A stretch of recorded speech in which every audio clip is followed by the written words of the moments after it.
এখন প্রতিটা বাড়িতেই জ্বরের সমস্যা দেখা যাচ্ছে।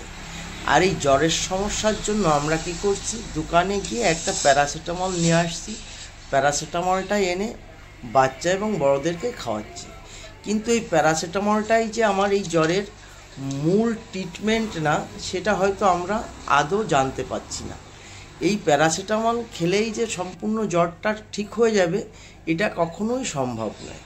এই প্যারাসিটামল ট্যাবলেটটা খাওয়ার আগে আপনাকে অবশ্যই জানতে হবে যে এই প্যারাসিটামল ট্যাবলেট আমি খাওয়াচ্ছি আমি কোন সিমটম, আমার আসলে জ্বরটা কী ধরনের।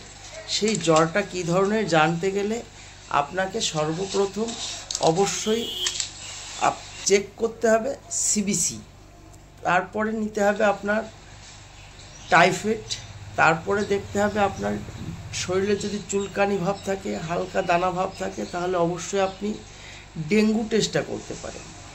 এই টেস্টগুলো করার পরে আপনি আগে কনফার্ম হয়ে যান যে আপনার জ্বরটা আসলে কী ধরনের জ্বর। যদি সিবিসি টেস্ট করার পরে দেখেন আপনার প্লেটলেট কাউন্ট ডাউন আছে বা কম আছে, তাহলে অবশ্যই আপনি সঙ্গে সঙ্গে আপনার ডাক্তারবাবুর সঙ্গে পরামর্শ নিন।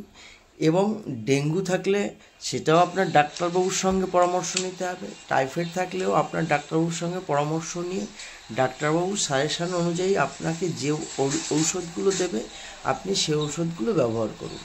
এই প্যারাসিটামল সাধারণত এই টেস্টগুলো করার আগে আপনি বাড়িতে বসে সকালে, দুপুরে, রাত্রে একটা করে দিনে 3 বার অবশ্য জ্বর না সারলে অবশ্যই ডাক্তারবাবুর পরামর্শ নেওয়া উচিত এবং পরামর্শ অনুযায়ী ওষুধ খাওয়া উচিত। আশা করছি আমার ভিডিওটা সকলেরই ভালো লেগেছে।